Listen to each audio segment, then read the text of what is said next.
Welcome to Help Screen, and if you want to know how to get image ID in Roblox, first is just simply go to your Roblox, and now from here you can just simply go ahead and select create over here at the top.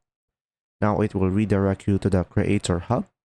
Once you are here, guys, you could just simply select store over here at the top again. Now here on the store page, you could just simply select decals over here and click on it. And now from here, you should be able to have multiple decals. So from here, you will have two options.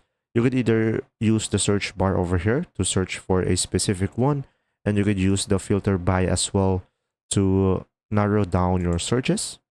And now just simply select one that you prefer. So let's say I like this one over here. And now in order for you to have the image ID, you will just simply go to the URL over here. As you can see, you will have asset, and you should be able to have this number over here. And this will be the image ID. So you can just simply right click on it and copy or Control C.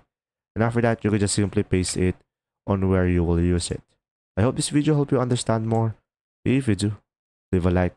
And if you have any questions, comment down below, and thanks for watching.